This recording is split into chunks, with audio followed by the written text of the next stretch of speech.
Deuteronomio capítulo 8, versículo 1 en adelante, dice la palabra del Señor de la siguiente manera, en el nombre precioso de Cristo Jesús. Cuidaréis de poner por obra todo mandamiento que yo os ordeno hoy, para que viváis y seáis multiplicados y entréis y poseáis la tierra que el Señor prometió con juramento a vuestros padres. Y te acordarás de todo el camino por donde te ha traído el Señor tu Dios estos 40 años en el desierto, para afligirte, para probarte, para saber lo que había en tu corazón, si habías de guardar o no sus mandamientos. Y te afligió, y te hizo tener hambre, y te sustentó con maná, comida que no conocías tú, ni tus padres la habían conocido, para hacerte saber que no solo de pan vivirá el hombre, mas de todo lo que sale de la boca del Señor vivirá el hombre. Tu vestido nunca se envejeció sobre ti, ni tu pie se te ha hinchado en estos 40 años. Reconoce asimismo en tu corazón que como castiga el hombre a su hijo, así el Señor tu Dios te castiga. Guardarás pues los mandamientos del Señor tu Dios, andando en sus caminos y temiéndole, porque el Señor tu Dios te introduce en buena tierra, tierra de arroyos, de aguas, de fuentes y de manantiales que brotan en vegas y montes, tierra de trigo y cebada, y de vides, higueras y granados, tierra de olivos y de aceite y de miel, tierra en la cual no comerás el pan con escasez, ni te faltará nada en ella, tierra cuyas piedras son hierro, y de cuyos montes sacarás cobre. Versículo 10 termina diciendo: y comerás y te saciarás y bendecirás al Señor tu Dios por la buena tierra que te ha dado. Hoy tomamos como base esta porción de Deuteronomio capítulo 8, versículo 1 al 10, y comienza diciendo esta porción lo siguiente: cuidaréis de poner por obra todo mandamiento que yo te ordeno hoy, para que viváis y seáis multiplicados y entréis y poseáis la tierra que el Señor prometió con juramento a vuestros padres. Oiga lo que comienza diciendo el versículo 2.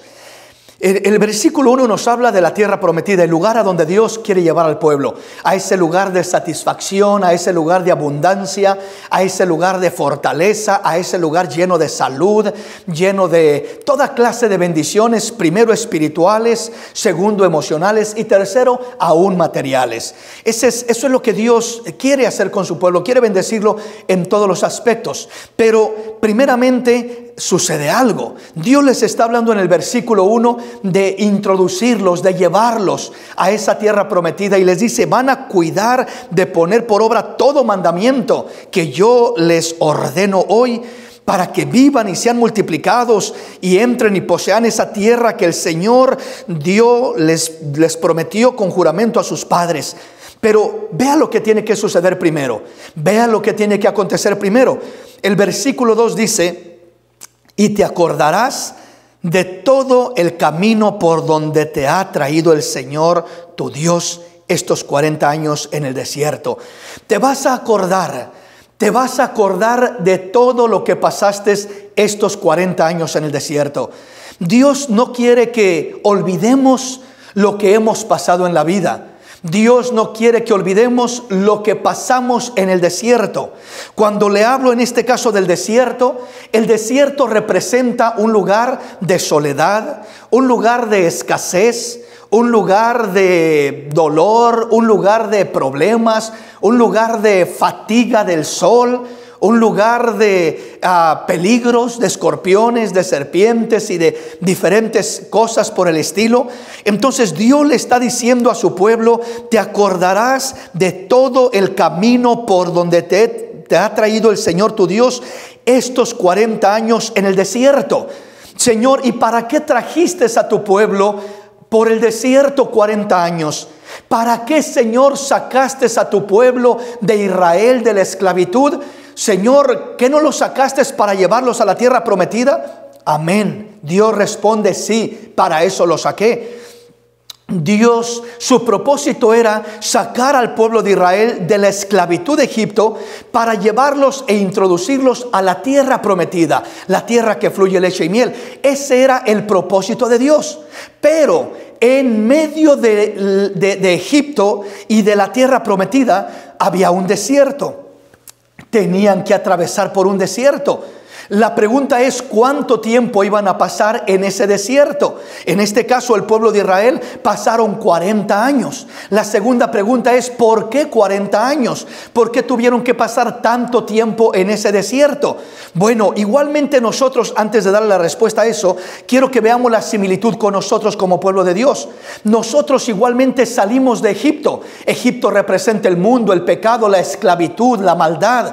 De ahí nos ha sacado el Señor. ¿Para qué nos ha sacado de Egipto? Para llevarnos a la tierra prometida. ¿Cuál es la tierra prometida en este caso? Es una vida llena de bendición, llena de gozo, llena de paz, llena de fortaleza, llena de cosas hermosas que Dios tiene para nosotros, como le decía hace un momento, espiritualmente, emocionalmente y físicamente, materialmente, en todos los aspectos Dios quiere bendecirnos. Pero antes de ello, para llevarnos a esa tierra prometida, de ese Egipto, de esa esclavitud a la tierra prometida, tenemos que pasar por un desierto, tenemos que atravesar un desierto. ¿Y cuál es el propósito de pasar por ese desierto? Dice, para afligirte y probarte y saber lo que había en tu corazón, si habías de guardar o no sus mandamientos. Vea qué maravilloso está esto. Dios tenía un propósito. El propósito al pasar a su pueblo por el desierto, al sacarlo de Egipto y pasarlo por el desierto para entonces llevarlo a la tierra prometida, había un propósito. El propósito de Dios al pasarlos por el desierto era afligirlos. Oiga, qué tremendo, ¿no? Eso suena como un poco raro, como que ¿qué? ¿Acaso Dios quiere afligir a su pueblo? ¿Acaso Dios se agrada en afligir a su pueblo? Bueno, digámoslo de esta manera, Dios permite que la aflicción llegue al pueblo de Dios. Dios permite que el pueblo de Dios pase a través de aflicción, de momentos de dolor, de momentos de problemas, de momentos de sufrimiento, si usted quiere. Dios lo permite. ¿Eso está dentro de su plan? Sí, está dentro de su plan. ¿Esto está dentro de su propósito? Sí, está dentro de su propósito. Aunque yo sea un buen hijo de Dios, hermano, sí, aunque tú seas un buen hijo de Dios. Aunque yo ame a Dios con todo mi corazón, hermano, sí, aunque tú ames a Dios con todo tu corazón, vas a pasar por ese desierto tarde o temprano. En general es más temprano que tarde, pero algunos es más tarde que temprano. Pero en fin, todos vamos a pasar ese desierto, y el propósito de Dios revela a través de su palabra en este pasaje es que Él permite que llegue la aflicción, que llegue el sufrimiento, que llegue la necesidad al pueblo de Dios. Por eso dice, y te acordarás de todo el camino por donde te ha traído el Señor tu Dios estos 40 años en el desierto para afligirte, para afligirte. ¿Para qué nos aflige Dios o para qué permite que venga la aflicción a nuestra vida? Dice, para probarte. A través de la aflicción somos probados. A través del dolor somos probados. A través del sufrimiento somos probados. Por eso dice, para afligirte, para probarte y saber lo que había en tu corazón. Dios prueba nuestro corazón. Dios exterioriza lo que hay en nuestro corazón a través de la prueba. La prueba no nos convierte en mejores o en peores personas en un sentido real, sino que solamente lo primero que hace la prueba es exteriorizar lo que ya hay dentro de nosotros. O sea, una persona que en la prueba se queja y reniega y grita y maltrata y maldice y toma una mala actitud, esa persona solamente está sacando lo que ya estaba en su corazón. Nunca hubo una fidelidad real a Dios, nunca hubo una confianza verdadera en Dios. Simplemente era una apariencia. Mientras todo me va bien, mientras todo es color de rosa, amén, Señor, cuenta conmigo, yo te canto, yo te alabo, yo te glorifico. Pero cuando todo se suelta como un desastre, como un problema, como un torbellino sobre mi vida y pone mi vida de cabeza, como se dice, entonces ahí uno se manifiesta lo que realmente hay en el corazón. Si en verdad hay amor a Dios en tu corazón, a través de la aflicción se se prueba el corazón, dice, para afligirte, para probarte y saber lo que había en tu corazón, si habías de guardar o no sus mandamientos. Entonces entendamos esto: Dios revela lo que hay en nuestro corazón a través de la prueba, a través de la aflicción. Entonces, cuando Él revela lo que hay en nuestro corazón, es para que uno mismo se dé cuenta lo que verdaderamente hay en su corazón.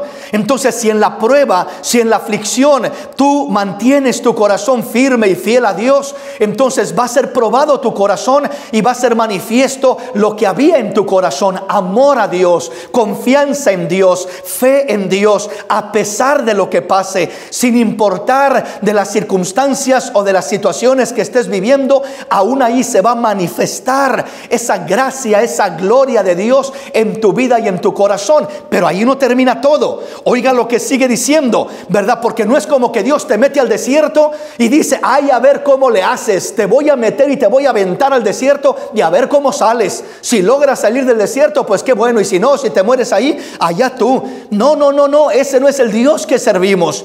Oiga lo hermoso de nuestro Dios. Ciertamente Él permite que entremos en el desierto, Él permite que venga la aflicción, y Él permite eso para probarte, para saber lo que hay en tu corazón, si has de guardar o no sus mandamientos. Pero vea lo que sigue diciendo: Él no simplemente te mete en el desierto, en la aflicción y en la prueba, y te deja ahí a la aventura y solo. Oye lo que dice la palabra. No es por gusto, no es nomás por nomás. Oye lo que dice la palabra. Versículo 3: y te afligió. Vuelve a reafirmar lo que Dios permite o lo que Dios hizo con el pueblo de Israel, y muchas veces lo hace con nosotros. Y te afligió y te hizo tener hambre. A propósito, Dios los metió al desierto. A propósito, Dios los metió al desierto, donde no había ni forma de sembrar, ni qué sembrar, ni nada. Había escasez de todo, y los hizo tener hambre, porque decía el pueblo de Israel: ¿para qué nos sacaste de Egipto?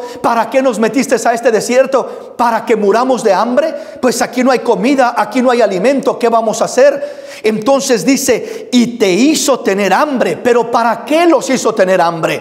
¿Para qué permitió la aflicción? ¿Para qué permitió la necesidad? ¿Para qué permitió, en este caso, que la economía de Israel se viniera por los suelos?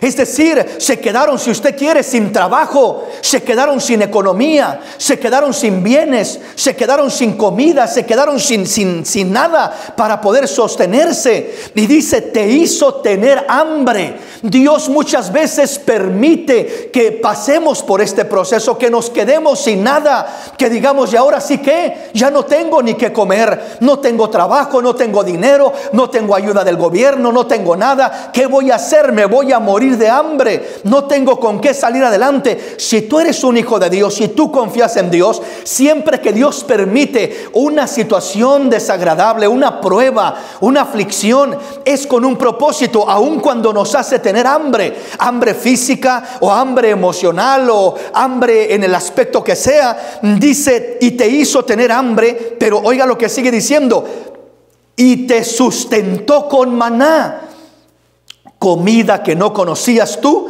ni tus padres la habían conocido, para hacerte saber que no solo de pan vivirá el hombre, mas de todo lo que sale de la boca del Señor vivirá el hombre. ¡Qué maravilloso! O sea, Dios los hizo tener hambre, ¿pero para qué? ¿Para que se murieran de hambre? No, de ninguna manera. Dios, en otras palabras, cerró toda provisión humana. Cerró toda provisión humana al meterlos al desierto. No había ayuda, no había trabajo, no había salario, no había entrada económica, no había alimento, no había nada. No había forma de subsistir. El Señor los metió en ese terreno. ¿Para qué? ¿Para que se murieran? No, jamás. Si Dios te mete en la prueba, jamás es para que te mueras, jamás es para que perezcas, jamás es para avergonzarte. No, no. Entonces, ¿para qué es? Para sustentarte, para fortalecerte. Aquí dice: y te sustentó con maná. Y te sustentó con maná. Es decir, cuando nos sostiene con maná, esa es la comida, es el alimento, es la provisión que Dios le dio al pueblo de Israel en el desierto. Ellos no tenían comida y decían: ¿y ahora qué vamos a comer? Dios hizo llover maná del cielo, no una vez, era diario. Bueno, 6 días por semana, porque el sexto día recogían lo doble para el séptimo día, que era el día de reposo, que Dios quería que lo guardaran. Pero hermanos, era diario prácticamente esto de llover maná del cielo. Y usted dirá, ¿por cuánto tiempo, hermano? ¿Por una semana lo sostuvo Dios? Lo sostuvo por 40 años. Hermano, nosotros en veces pasamos una semana y nos estamos desesperando, muriendo, diciendo, ¿y ahora qué voy a hacer? ¿Y ahora qué voy a hacer? Mira al pueblo de Israel. Ellos no pasaron un día, una semana o un mes. Hermano, estoy cansado de esta cuarentena. Ya llevamos 2 meses, 3 meses, hermano. ¿Cuánto va a durar esto? Estoy desesperado. Hermano, el pueblo de Israel no estuvieron por una cuarentena de 2 meses o de 3 meses. El pueblo de Israel estuvo en una cuarentena, y la vamos a mirar reflejada en la Biblia en diferentes aspectos. En una cuarentena real. Cuarentena significa 40, no 40 días como la típica cuarentena, sino 40 años. El pueblo de Israel estuvo internado en cuarentena, y en la cuarentena fueron probados por Dios. Dios permitió en la cuarentena de Israel que ellos pasaran por aflicción, que ellos fueran probados, que se mirara lo que había en su corazón realmente a través de la escasez, no a través de la abundancia. Oiga, si Dios los mete al desierto con un montón de costales y toneladas de provisión, de grano y de trigo y de aceite y de ovejas y de vacas y de bienes, para estar comiendo a placer y para estar con abundancia de todo, pues óigame, estarían tranquilos, estarían contentos y dirían, gloria a Dios, ¿cuál es el problema? Pero el detalle de entrar al desierto, que Dios te mete en cuarentena. Aquí está la cuarentena de Dios sobre el pueblo de Israel. Los metió por 40 años en el desierto. ¿Cuál era el propósito de la cuarentena de parte de Dios? Afligirlos y probarlos, para sustentarlos y sostenerlos. Afligirlos y probarlos, hacerlos tener hambre, cerrar las puertas de las provisiones humanas para poder Dios manifestar su provisión divina sobre su pueblo. Eso es lo que Dios hizo con Israel. Y si Dios lo hizo con Israel, lo puede hacer y lo quiere hacer contigo y conmigo. Si Dios permite que entremos en una situación donde Él nos haga tener hambre, donde Él nos haga padecer necesidad, donde Él nos haga padecer de la economía, y donde de repente digamos, hermano, ya no tengo el buen trabajo que tenía antes, ya no gano, hermano, los $800 que ganaba por semana anteriormente. Ahora si alcanzo a colectar, a ganar por ahí $300 con un día sí de trabajo y otro día no, y buscándole de una manera y de otra, es mucho lo que gané. Hermano, estoy afligido, estoy en necesidad. Dios dice, si a mis hijos los meto en cuarentena, si a mis hijos los aflijo y los pruebo y los hago tener hambre, no es con el fin de avergonzarlos, sino es con el fin de que vean mi gloria, mi poder, mi provisión sobrenatural. Los voy a sustentar, los voy a sostener con maná del cielo, maná que no conocían ni ellos ni sus padres la habían conocido.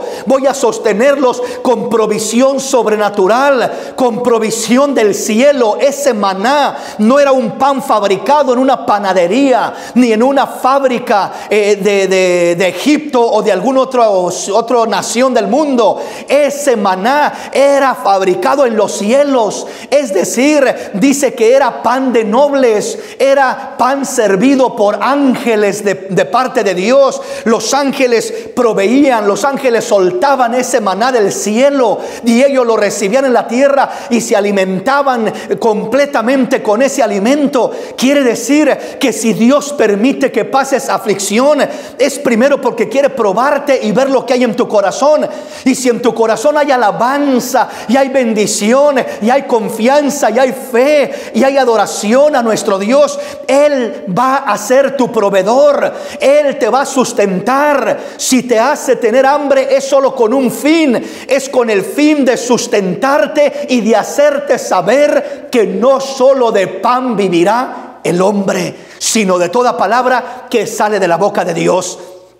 La palabra maná significa, ¿qué es esto? Cuando los hijos de Israel miraron que caía aquel maná, dice la palabra que ellos miraban que caía y lo miraban y decían, ¿qué es esto? ¿Qué es esto? esto no es melones, ni ajos, ni cebollas, ni pescado, ni puerros.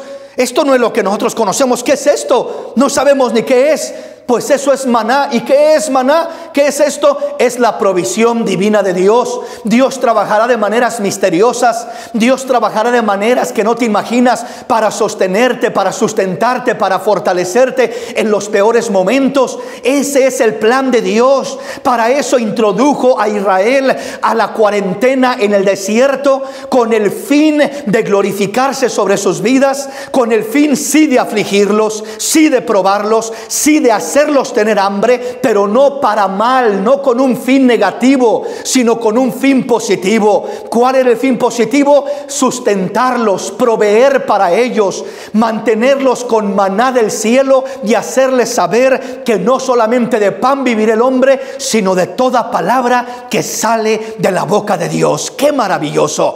Vea lo que sigue diciendo en el versículo 4. No solamente era el alimento físico, que es lo primero. Lo segundo dice: tu vestido nunca se envejeció sobre ti, ni el pie se te ha hinchado estos 40 años. ¡Qué precioso! Reconoce a sí mismo en tu corazón que como castiga el hombre a su hijo, así el Señor tu Dios te castiga. Entonces el versículo 4 habla y dice: no solamente los alimenté con comida, también mira tu vestido. Oiga, 40 años y no se desgastaba. El traje que tenían, sus pantalones, sus vestidos que tenían, sus túnicas que tenían, no se les desgastaban, no se dañaban, no les pasaba nada. Oiga, que aguante un vestido 5 años, 1 año, 5 años, 10 años, pues ya es mucho. Pero 40 años y no sufrió ningún desgaste, ni el vestido. Ahora, no solamente el vestido, el calzado. Anduvieron camine y camine y camine. No es como que estuvieron sentados ahí sin hacer nada 40 años. Dice que iban caminando, caminando y le daban vuelta al desierto y caminaban y caminaban. Era caminar y caminar por 40 años en el desierto. Entonces no estamos hablando de que no caminaban, pero su calzado nunca se desgastó, nunca se envejeció, nunca se dañó. Ahora, más que el calzado, su cuerpo físico. Dice: tus piernas nunca se hincharon. Nunca se hincharon de caminar, del calor en el desierto. Lo primero que sucede es que los pies se hinchan terriblemente de tanto caminar en un desierto caliente. Entonces dice: nunca te pasó nada de eso. ¿Por qué? ¿Porque eras muy fuerte? ¿Porque eras muy sabio? No, sino porque tu Dios te sostenía a cada momento, a cada instante de tu peregrinaje. Entonces entendamos los diferentes conceptos de lo que es el propósito de Dios para sus hijos, el propósito de Dios para sus hijos. Y vamos internándonos en mirar ese propósito más definidamente a través de este pasaje y de otros pasajes que vienen a continuación. Lo primero que quiero que veamos es esto. Cuando hablamos del propósito de Dios, el primer propósito de Dios para nuestra vida, para los hijos de Dios, según lo miramos reflejado en este pasaje, es que aprendamos a depender de Dios y a confiar en Dios. Es que aprendamos a depender de Dios y a confiar en Dios en medio del desierto, en medio del problema, en medio de la enfermedad, en medio del peligro, en medio de la escasez, en medio de la economía derrumbándose. Dios lo primero que quiere, el propósito de Dios en meter a este pueblo de Israel al desierto, era el primer propósito que tenía, era que aprendieran y que aprendieran. Lo mismo que fue con el pueblo de Israel es lo mismo para nosotros hoy en día. ¿Cuál es el propósito de Dios al meternos en un desierto de escasez, de problemas, de enfermedades, de necesidad, de una economía caída, etcétera, etcétera, etcétera? Lo primero que Dios quiere, su primer propósito es que aprendamos, que aprendamos. ¿Qué voy a aprender, hermano? ¿Qué tengo que aprender? Lo primero que tenemos que aprender es a confiar y a depender de Dios. A confiar y a depender de Dios por encima de cómo se presentan las circunstancias en esta vida. Si este mundo se pone de cabeza, si la economía se cae, si hay escasez, hermano, y si se acaba la comida, ¿qué vamos a hacer? Hermano, y si las marquetas las cierran, ¿qué vamos a hacer? Hermano, y si los trabajadores en los files se contagian del coronavirus y ya no pueden producir, y las carnicerías, los trabajadores en los rastros se enferman y ya no pueden producir, ¿qué vamos a hacer? ¿Qué vamos a hacer de carne? Ya no va a haber carne, ya no va a haber comida en las marquetas, o se va a subir en un precio excesivo. ¿Qué vamos a hacer de verduras? ¿Qué vamos a hacer de frutas si los trabajadores en el campo se infectan y ya no pueden seguir trabajando? ¿Qué vamos a hacer? Hay tantas cosas que uno puede pensar y que oyen las noticias y que se dicen, y que está pasando esto en los rastros, las empresas de carne y los lugares del campo, los trabajadores y esto y lo otro, y hay especulaciones y expectativas, y ¿qué si pasa esto y qué si pasa lo otro? Hermano, oramos para que no pase eso primeramente, pero si llega a pasar, es porque Dios quiere que pase en cierto sentido, o sea, porque Él está metiendo a este mundo, Dios está metiendo a nuestro país, Dios está metiendo a nuestro estado, nuestra ciudad en cuarentena, en ese desierto, con el fin de afligirnos, de probarnos, de mirar lo que hay en nuestro corazón, de mirar si hemos de confiar en Dios o no, de mirar qué hay en nuestro corazón realmente para con Dios. Y dice, y te afligió y te hizo tener hambre para probarte y saber lo que había en tu corazón, si habías de servir a Dios o no. Y te afligió y te hizo tener hambre para sustentarte con maná. Con ese fin es que Dios hizo tener hambre al pueblo de Israel, para sustentarlo con maná, para ayudarlo. Entonces, mi hermano, Dios quiere que aprendamos en el desierto, en la cuarentena, en la necesidad. Dios quiere que aprendamos algo. ¿Qué quiere Dios que aprendamos? Primero, aprende a confiar en Dios. Aprende a depender de Dios. Si no aprendemos esas dos sencillas y simples cosas, bueno, se oye sencillo, es sencillo entenderlo, es difícil aplicarlo, pero es lo que Dios quiere que hagamos primeramente, que aprendamos a depender y a confiar en Dios. ¿Qué más quiere Dios que aprendamos? Dios quiere enseñarnos que a través de ese proceso de la prueba hay algo que Él está haciendo en nuestra vida. Él está trabajando en nuestra vida. Él está trabajando en nuestro corazón. Él está trabajando en nuestro carácter. Él está trabajando en nuestras actitudes. Él está trabajando en nuestra prepotencia. Él está trabajando en nuestra soberbia. Él está trabajando en diferentes áreas que en ocasiones creemos que no tenemos un problema. Yo no tengo soberbia, hermano. Yo no tengo altivez. Yo soy muy humilde, hermano. Eso lo dices tú. Pero ¿qué dice la gente que te conoce? En veces el concepto que uno tiene de sí mismo es uno, pero el concepto que la gente tiene de uno es completamente diferente. El concepto que Dios tiene de uno es completamente diferente. Entonces Dios sabe en qué áreas necesitamos ser lijados, afinados, trabajados. Dios sabe de qué manera tiene que pulirnos, moldearnos, trabajarnos, como el alfarero trabaja con el barro y lo va formando y lo va moldeando de esa misma manera. Y una vez que lo tiene formado, lo mete al horno de fuego para que aquel vaso se ponga firme, sólido, y pueda entonces ser usado de una manera correcta. Pero sigamos mirando ¿qué nos dice la palabra de Dios? Voy a avanzar de este pasaje, manténgalo en mente, pero no lo olvide porque vamos a estar regresando a él. Pero antes de ello, quiero que veamos, que entendamos estos conceptos. El pueblo de Israel tardó 40 años en el desierto para llegar a la tierra prometida, cuando podía llegar en unas, 3 semanas, un mes, mes y medio. O sea, no iba a tardar mucho en llegar a esa tierra prometida. Sin embargo, tardó 40 años en ese desierto. ¿Por qué es que tardó tanto? Mientras no se cumple el propósito de Dios en tu vida, nunca podrás encontrar realmente la salida de ese desierto. Nunca podrás realmente llegar a esa tierra prometida, y continuaremos dándole vueltas a ese desierto mientras no se cumple el propósito de Dios en nuestra vida. Si el propósito de Dios en tu vida es enseñarte a confiar en Él, es enseñarte a depender de Él. Y te hace darle una vuelta al desierto. Y te hace pasar una semana, simbolicémoslo de esa manera, una semana en escasez y en necesidad. ¿Cuál es nuestra actitud? ¿Qué refleja nuestro corazón después de esa necesidad en aflicción? Después de esa semana en enfermedad. Podemos aún pasar por la enfermedad como muchos lindos hermanos, hermosos hermanos, amados de buen testimonio, que amamos y conocemos, están pasando por ese proceso. Entonces no podemos decir que por pecadores o por falta de fe o por cualquier otra razón. No, de ninguna manera.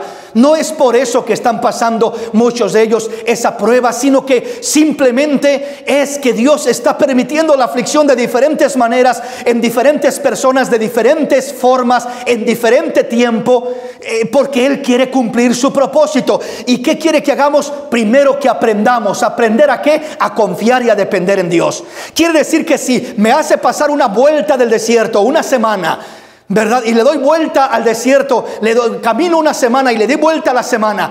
Comencé el lunes y ya es lunes de vuelta. O comencé el domingo y ya es domingo y yo sigo igual. Yo sigo sin trabajo, yo sigo batallando, yo sigo con problemas, yo sigo con escasez, yo sigo con enfermedad o lo que sea, el problema que sea. Estoy hablando de los puntos que son más resaltantes en estos días. Entonces, ¿qué es lo que mira Dios? Bueno, ¿qué aprendiste en esa semana? ¿Aprendiste a confiar en mí? ¿Aprendiste a depender en mí? ¿O aprendiste a renegar, a cuestionar, a quejarte? ¿Qué es lo que aprendiste en esa semana? Pues solamente a quejarme, a reprochar, a renegar, a andar de mal genio, de mal carácter, etcétera, etcétera. Entonces, ¿qué dice Dios? Mi hijo no ha aprendido, mi hija no ha aprendido a confiar ni a depender de mí. Otra vuelta más al desierto. Esta vez ya no es una semana, esta vez es un mes. Lo que le vas a dar vuelta a ese desierto se extiende a un mes, aquel tiempo, y pasas el mes. Comencé en marzo, hermano, y ya es abril. Comencé en abril, hermano, y ya es mayo. Estoy en mayo. ¿Cuánto va a durar esto, hermano? Entonces se puede extender a un mes aquello. Y al final del mes, Dios mira, a ver, ¿qué aprendió mi hijo? ¿Qué aprendió mi hija? ¿Aprendió a confiar? ¿Aprendió a depender? No, no aprendió. Sigue peor todavía, murmurando más, quejándose más, renegando más. ¿Sabes qué? Dios va a decir, se va por 3 meses, se va por 6 meses a darle vuelta al desierto. Se alarga, se prolonga el tiempo de tu estancia en el desierto. ¿Qué es lo que determina el tiempo de tu estancia en el desierto? Tu actitud, tu obediencia delante de la presencia de Dios. Entre tú más aprendes a confiar y a depender de Dios, eso es lo primerito que Dios espera, que Dios expecta. Y cuando haces eso, tu tiempo se acorta. Tu tiempo se acorta para salir de esa prueba. Lo vamos a mirar a través de la Escritura. Entonces Dios quiere enseñarnos lo que Él nos quiere enseñar. Primero, confiar y depender del Dios Todopoderoso. De otra manera solo seguiremos dándole una vuelta más, una vuelta más, una vuelta más, una vuelta más al desierto de diferentes formas. A lo mejor este mes fue la economía, el otro mes será la salud, el otro mes serán problemas en la familia, el otro mes será Dios sabe qué situación. Pero ¿por qué razón? Porque no estamos aprendiendo lo que Dios quiere enseñarnos. ¿Qué quiere enseñarnos Dios? A confiar y a depender de Él primeramente. El propósito de Dios era preparar al pueblo de Dios en el desierto. Era una escuela. Era con el fin de prepararlo. Entre más pronto aprendían lo que Dios quería enseñarles, más pronto se cumpliría el propósito de Dios en sus vidas y saldrían de aquella prueba.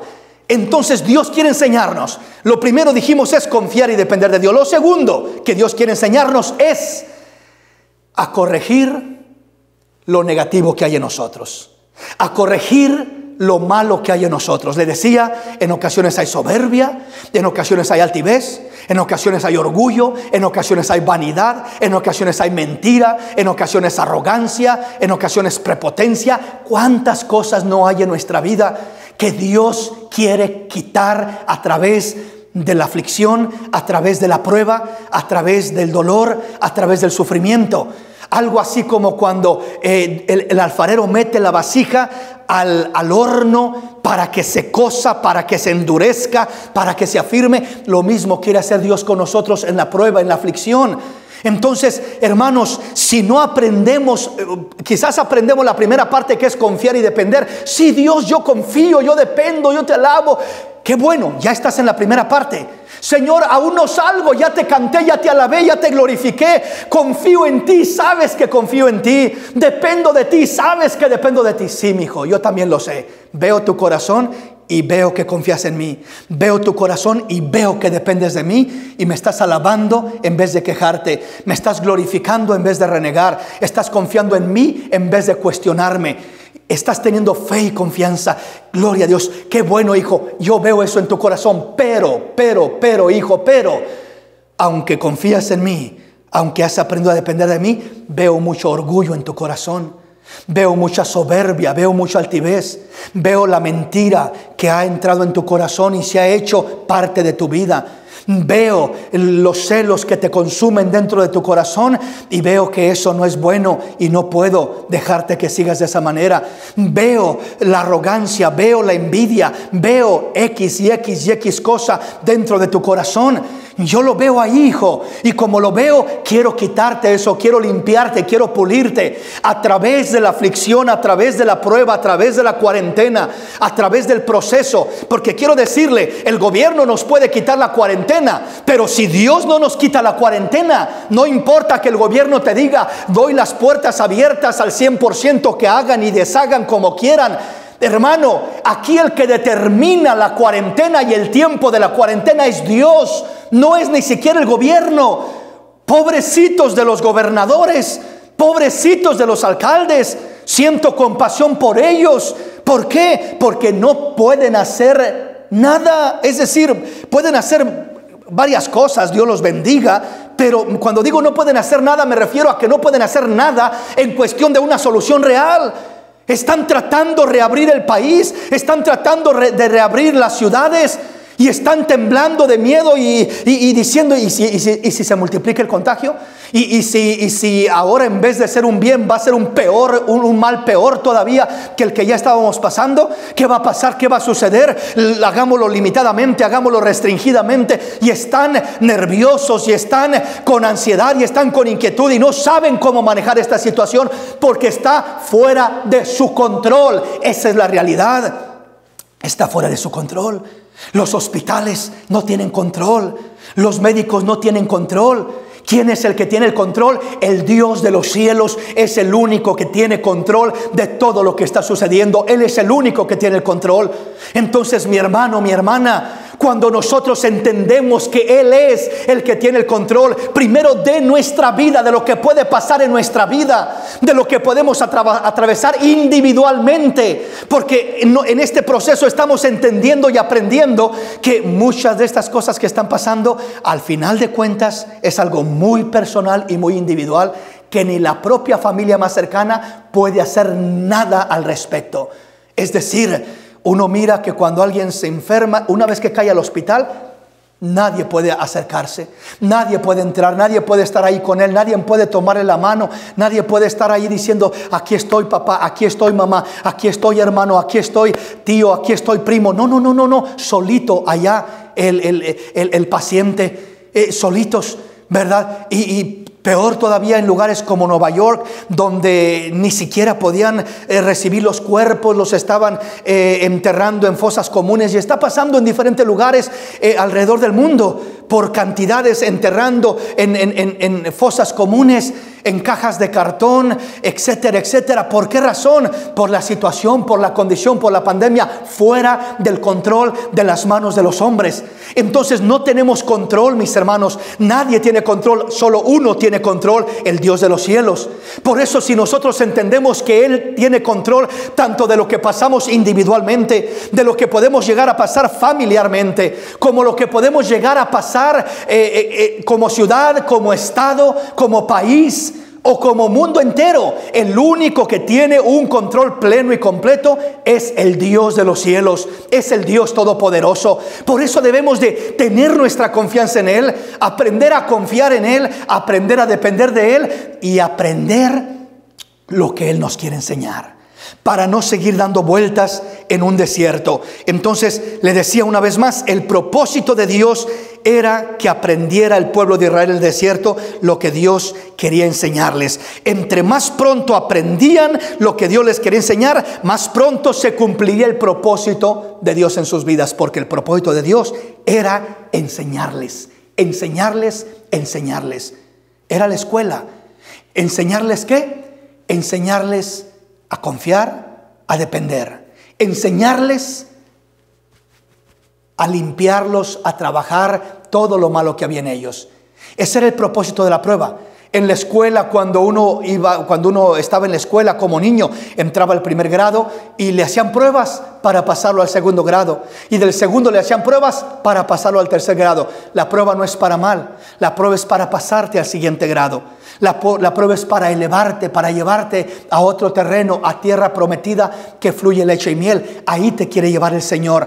Pero la prueba tiene que venir antes de graduarnos, antes de pasar de grado, antes de pasar del primero al segundo año, del segundo al tercer año. Entonces, Dios quiere trabajar con nosotros de esa manera. Entonces, veamos lo siguiente. Vamos a la palabra del Señor y vamos a leer otro pasaje que va de la mano 100% con este. Es más, es el cumplimiento de este pasaje que hemos leído. Mateo capítulo 4, versículo 1 al 11. Oiga lo que dice la palabra de Dios. Entonces Jesús fue llevado por el Espíritu al desierto para ser tentado por el diablo. Y después de haber ayunado 40 días y 40 noches, tuvo hambre y vino a él el tentador y le dijo: si eres hijo de Dios, di que estas piedras se conviertan en pan. Él respondió y dijo: escrito está, no solo de pan vivirá el hombre, sino de toda palabra que sale de la boca de Dios. Entonces el diablo le llevó a la santa ciudad y le puso sobre el pináculo del templo y le dijo: si eres hijo de Dios, échate abajo, porque escrito está, a sus ángeles mandará acerca de ti, y en sus manos te sostendrán para que no tropieces con tu pie en piedra. Jesús le dijo: escrito está también, no tentarás al Señor tu Dios. Otra vez le llevó el diablo a un monte muy alto y le mostró todos los reinos del mundo y la gloria de ellos. Y le dijo: todo esto te daré si postrado me adorares. Entonces Jesús le dijo: vete, Satanás, porque escrito está, al Señor tu Dios adorarás y a Él solo servirás. El diablo entonces le dejó, y he aquí vinieron ángeles y le servían. Este es el contexto de Deuteronomio capítulo 8 que leímos hace un momento. Este es el contexto, pero veamos una vez más lo que dice el versículo 1. Analicémoslo y veámoslo en su perfecta conexión con el pasaje que recién leímos en Deuteronomio 8. El versículo 1 dice: entonces Jesús fue llevado por el Espíritu al desierto para ser tentado por el diablo. Solamente vea ese versículo para empezar. Allá dice que el Señor tomó al pueblo de Israel y lo metió al desierto. ¿Para qué lo metió al desierto? Para ser probado, para ser afligido. Lo metió al desierto para que tuviera hambre. Y uno dirá: bueno, pues ¿por qué Dios hizo eso? El Señor Jesús, el mismo Señor Jesús, dándonos el ejemplo de la victoria, del proceso por el que el ser humano atraviesa, aunque el Señor no necesitaba nada de eso, pero Él lo pasó para ejemplo nuestro, para enseñarnos cómo obtener la victoria y cómo mirar la gloria de Dios en el proceso de la prueba. Aquí miramos que el Señor pasa el mismo proceso y dice: entonces Jesús fue llevado por el Espíritu. Vea que el Espíritu no dice que fue llevado por el diablo al desierto. En veces pensamos que es el diablo el que nos mete en la prueba. Solamente no, o sea, cuando el diablo te mete en el problema, ciertamente que el diablo lo hace muchas veces, pero ahí solamente es para destrucción, ahí es para mal, ahí es porque estás fuera de la voluntad de Dios haciendo cosas malas. Pero cuando estás buscando honrar a Dios, uno dice: el Espíritu de Dios, siento su presencia y busco honrarlo y busco agradarlo y busco adorarlo. Seguramente me va a llevar solamente por un lecho de flores hermosas y por un camino muy lindo sin ningún problema. No es así. Veamos lo que sucedió con el Señor Jesús. Entonces Jesús fue llevado por el Espíritu, ¿a dónde? Al desierto. El Espíritu de Dios llevó a Jesús al desierto. ¿Cuándo? Cuando estaba a punto de dar un brinco comenzando su ministerio. Había vivido 30 años, una vida natural como todo ser humano, pero estaba preparándose para comenzar su ministerio. Antes de comenzar su ministerio, de que se cumpliera el propósito de Dios sobre su vida, primeramente tuvo que ser llevado al desierto. ¿Y con qué fin fue llevado al desierto? Igual que el pueblo de Israel fue llevado al desierto. Fue llevado al desierto para ser tentado por el diablo. Para ser tentado por el diablo. En el desierto nos tienta el diablo. En el desierto el diablo tentó al pueblo de Israel y lo hizo murmurar, y lo hizo quejarse, y lo hizo renegar. En el desierto, cuando no hay agua, cuando no hay pan, cuando no hay alimento, cuando no hay provisión, ahí te tienta el diablo y te provoca a renegar y a quejarte. Y con el pueblo de Israel lo logró el enemigo, que el Señor lo reprenda. Porque Dios, su propósito era hacerlos tener hambre para darles de comer, hacerlos tener sed para darles de beber de una fuente, de una roca que los seguía, hacerlos sentir calor del sol para ponerles una grande nube que los cubriera encima de ellos. Vivir en un desierto oscuro para alumbrarlos con una antorcha gloriosa de noche. O sea, todo el propósito del sufrimiento y de la escasez no era para mal, era para glorificarse sobre sus vidas. Era para bien. Pero el pueblo de Israel siempre, en vez de confiar, en vez de depender de Dios y en vez de aprender lo que Dios quería enseñarles para ser limpiados y purificados y transformados, ellos comenzaron a quejarse, a renegar, y lo único que pasó es que perecieron en el desierto. Pero el Señor Jesús nos da el ejemplo de cómo triunfar y salir adelante. Dice que el Espíritu llevó a Jesús al desierto para ser tentado por el diablo. Versículo 2. Y después de haber ayunado 40 días y 40 noches, tuvo hambre, y vino a él el tentador y le dijo: si eres hijo de Dios, di que estas piedras se conviertan en pan. Oiga, ve aquí, dice el primer punto que quiero que note: y después de haber ayunado 40 días y 40 noches, tuvo hambre. El Señor tuvo hambre igual que el pueblo de Israel. Así como en el pueblo de Israel miramos que dice que los afligió y los probó y los hizo tener hambre para probarlos, para saber lo que había en su corazón. Entonces el Señor también pasó por ese proceso y también tuvo hambre. Pero vea una diferencia que hay en el Señor Jesús. Dice primeramente: y después de haber ayunado 40 días y 40 noches. ¿Cuánto fue el tiempo de la cuarentena del Señor Jesús? El tiempo de la cuarentena del Señor Jesús fueron 40 días y 40 noches. ¿No le suena que hay un poquito de diferencia entre 40 años a 40 días? El lapso adecuado y correcto para el pueblo de Israel era 40 días, no 40 años. Era 40 días. Se refleja en el tiempo que el Señor Jesús estuvo en el desierto.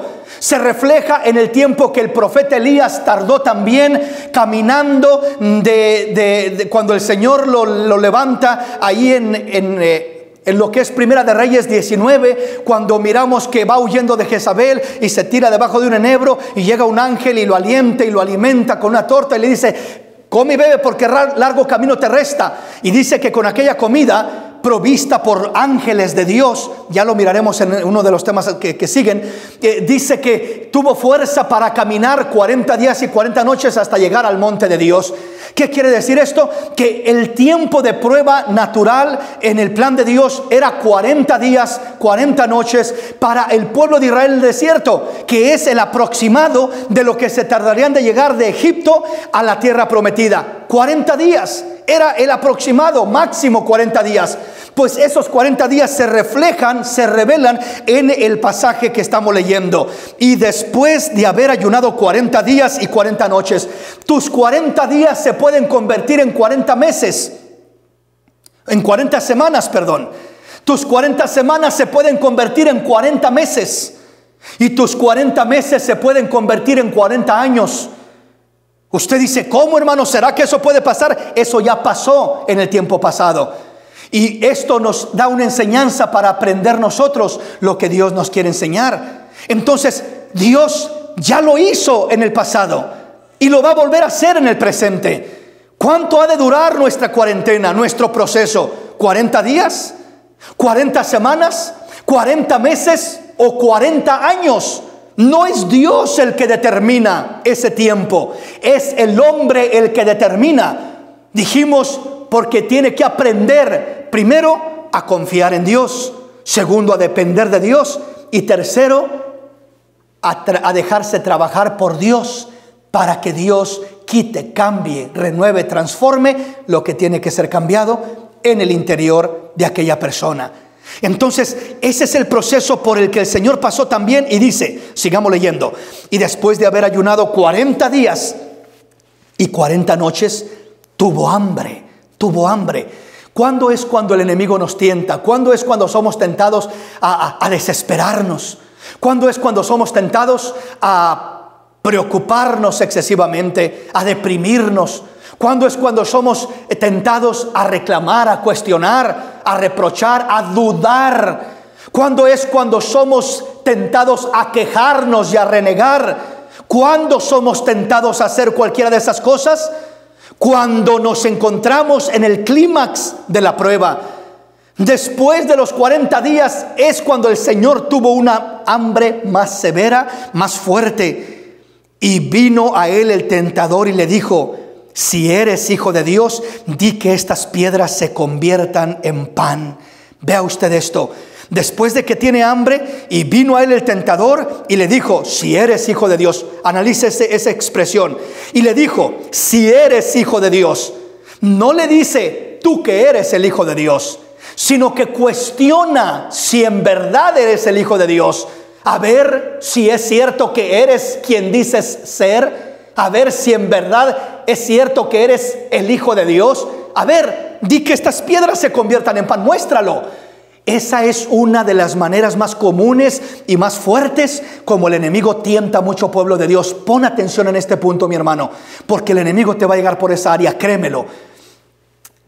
El enemigo muchas veces, así como al Señor Jesús lo cuestionó de esta manera, así nos cuestiona a nosotros. ¿A poco tú eres hijo de Dios? ¿A poco muy hijo de Dios te crees? ¿A poco muy hermanita? ¿A poco muy hermanito? ¿A poco muy santo? ¿A poco en verdad crees que eres hijo de Dios? ¿Acaso en verdad crees que Dios está contigo? ¿Acaso verdaderamente piensas que Dios te ama como dices que te ama? ¿Acaso crees que en verdad Dios te va a ayudar en medio de esta crisis? ¿Qué te va a ayudar? ¿Te vas a morir? ¿Vas a perecer? Eso es lo que el enemigo te inyecta. A ver, si en verdad eres hijo de Dios, pídele a tu Dios y dile que pase esto. Dile que se acabe esto, que deje de suceder esto. Si tienes escasez, que se acabe la escasez. A ver, si te falta un trabajo, pídele que te lo dé rápido, pero que te lo dé ya, porque mira tu grande necesidad. Y nos tienta, nos provoca que dudemos de que somos hijos de Dios porque estamos con escasez. Si fueras hijo de Dios, no estarías con la escasez que estás. Si fueras hijo de Dios, no tendrías los problemas que tienes. Si fueras hijo de Dios, no te hubieras enfermado como te enfermaste. Si fueras hijo de Dios, no te hubieran despedido del trabajo. No estarías aquí preocupado en casa con necesidad y sin saber qué vas a hacer para pagar la renta y para cubrir tus gastos y para todo lo que necesitas. Si fueras hijo de Dios, Dios ya te hubiera ayudado. Pero se me hace que no eres hijo de Dios. Y ahí comienza la duda. Y ahí comienza la duda. ¿Será que Dios me ama? ¿Será que Dios me oye? ¿Será que soy hijo de Dios? ¿Será que Dios se preocupa por mí? ¿Será que Dios me irá a ayudar? Y comienza a entrar la duda porque no ves que pase nada. Y es cierto, yo le he pedido a Dios con todo mi corazón y no ha pasado nada. Y yo le he rogado a Dios y hasta he ayunado y no ha sucedido nada. Entonces me pone a dudar si verdaderamente soy hijo de Dios. O sea, si verdaderamente Dios me va a ayudar, si verdaderamente le importo a Dios, si verdaderamente Dios se preocupa por mí, si verdaderamente Dios está en control de mi vida.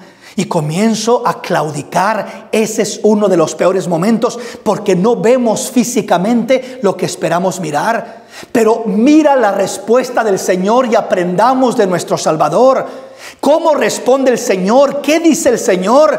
¿Qué le dice al enemigo? Sí, ahorita te voy a mostrar que yo soy hijo de Dios y voy a orar para que las piedras se conviertan en pan y voy a comer todo el pan que quiera y me voy a saciar hasta que me sobre. ¿Eso dijo el Señor? No.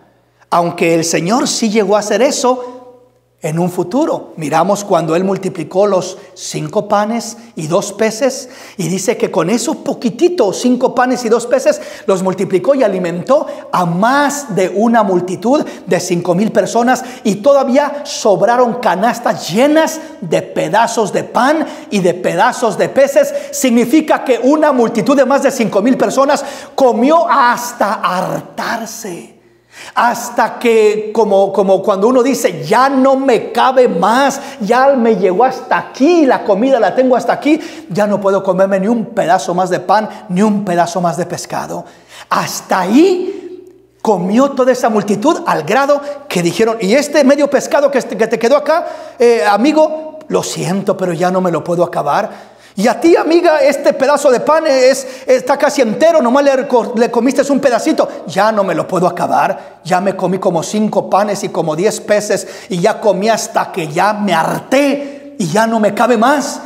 Y sobraron montones todavía de canastas de pedazos de pescado y de pedazos de pan. ¿Por qué les cito esa escritura? Si el Señor multiplicó ese alimento de esa manera y alimentó a más de 5,000 personas y los llenó hasta satisfacerlos y hasta hartarlos de comida, y sobraron canastas llenas todavía, ¿usted cree que no lo podía hacer ahí convirtiendo piedras en pan? Por supuesto que podía. Podía convertir piedras en langosta y en pan y arena en agua, y hacer lo que Él quisiera lo podía hacer. Lo hizo en el desierto. Pero Él estaba dándonos la clave para vencer. Y Él responde al enemigo y le dice, Él respondió y dijo, escrito está, no solo de pan vivirá el hombre, sino de toda palabra que sale de la boca de Dios.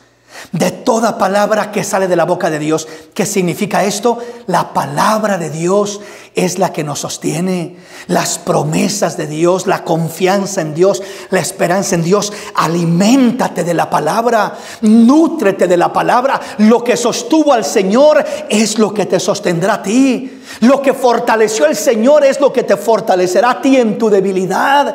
No cambian las cosas. El Señor no necesitaba pasar por este proceso, porque Él tenía una plena confianza en Dios. Él tenía una plena seguridad. Él tenía el poder para convertir piedras en pan o lo que necesitara hacer, pero nunca lo hizo de esa manera. ¿Por qué? Porque Él quería enseñarnos a caminar a través del propósito de Dios, es decir, a través del hambre, a través del sufrimiento, a través del dolor, confiando en Dios, con la palabra de Dios, alimentándose con la palabra. O sea, no solo de pan vivirá el hombre, sino de toda palabra que sale de la boca de Dios. En Cristo miramos el cumplimiento del propósito de Dios.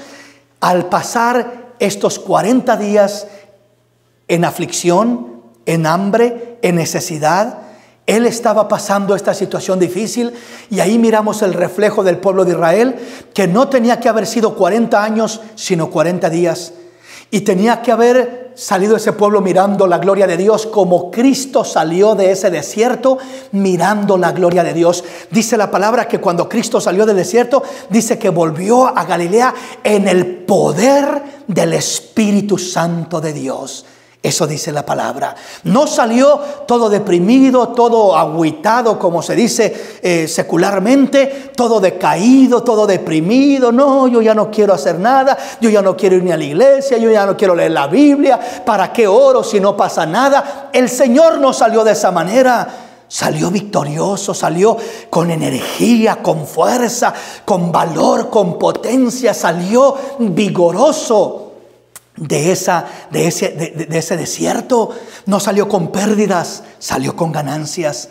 Si nosotros aprendemos lo que Dios nos quiere enseñar en ese desierto, no saldremos con pérdidas del desierto, saldremos con gloriosos beneficios, con gloriosas ganancias de ese desierto. Veamos avancemos en el tema entonces y veamos lo que Dios nos quiere enseñar. Entonces, el propósito principal, dijimos, es aprender a depender y aprender a confiar en Dios. Depender de Dios y confiar de Dios. Segundo, aprender lo que Dios quiere hacer en nuestra vida. Dios quiere limpiarnos, transformarnos y capacitarnos a través de la aflicción, de la prueba en el desierto. Dios quiere limpiarnos en ese proceso, quiere limpiarnos, es parte de su propósito. Quiere limpiarnos, quiere transformarnos, quiere capacitarnos, quiere perfeccionarnos. Quiere que a través de esa prueba lijar las asperezas que hay en tu vida, la soberbia, en algunos la altivez, en otros los complejos de inferioridad. Recuerda lo que predicaba Juan el Bautista cuando decía: arrepentíos porque el reino de los cielos se ha acercado. Y luego decía: todo valle se levante y todo collado se baje, lo torcido se enderece. Comienza a hablar de que lo que está en depresión se levante, lo que está en altivez se baje, todo en el orden y en la voluntad de Dios. Dios quiere trabajar en nuestra vida de una manera maravillosa y gloriosa a través de la prueba, a través de la lucha. Ese es el segundo propósito de Dios. Eso es lo que Dios quería hacer en ese desierto: limpiar a su pueblo, transformar a su pueblo, capacitar a su pueblo, perfeccionar a su pueblo para lo que Él quería hacer en sus vidas. Eso es lo que Dios quería hacer y es lo que Dios quiere hacer en tu vida. Aprende a confiar en Él. Aprende lo que Dios te quiere enseñar en ese proceso. Si vas caminando en ese proceso, en vez de quejarte, dile: Dios, Dios mío, ¿qué pides de mí? ¿Qué quieres que yo aprenda en este proceso? ¿Quieres que aprenda a confiar en ti? Amén, Señor. ¿Quieres que aprenda a depender de ti? Amén, Señor. Enséñame, ayúdame. Yo quiero aprender mi lección, Señor. Padre, ¿quieres que aprenda a no ser tan altivo? Enséñame, Señor. Yo quiero aprender. ¿Quieres que aprenda humildad? Enséñame, Señor. Yo quiero aprender humildad. Señor, ¿quieres que aprenda a ser manso? ¿Quieres que aprenda, Señor, a ser obediente? Ayúdame, Señor. Quiero aprender a ser obediente. Señor, ¿qué quieres que yo aprenda? Hay algo que Dios te quiere enseñar en ese proceso. Apréndelo. Pregúntate. Examínate. Pregúntale a Dios: ¿qué quieres que yo aprenda? Y Él te va a enseñar. Y si tú aprendes lo que Él te quiere enseñar, más pronto de lo que te imaginas, vas a salir de la prueba. No vas a tardar 40 años como el pueblo de Israel. Quizás vas a tardar 40 días. Y si no aprendes, pues 40 semanas. Y si no aprendes, quizás 40 meses. Y si no aprendes, pues quizás 40 años. Y si no aprendes, quizás perecerás en ese desierto como el pueblo de Israel pereció. Solo la nueva generación entró, y de la antigua generación solo Josué y Caleb entraron a la tierra prometida.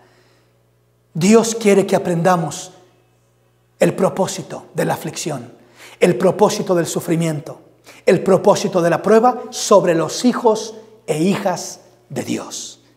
Aquí me detengo y voy a continuar con este tema porque hay mucho que cubrir todavía, pero el tiempo se nos ha ido y hoy me detengo en esta mañana, en este pasaje, y voy a hacer una oración por cada uno de mis hermanos y amigos que estamos en esta cuarentena. El Señor Jesús pasó por una cuarentena similar. La del Señor Jesús fue 40 días. La del pueblo de Israel fueron 40 años. ¿Cuánto será la tuya? ¿40 días? ¿40 semanas?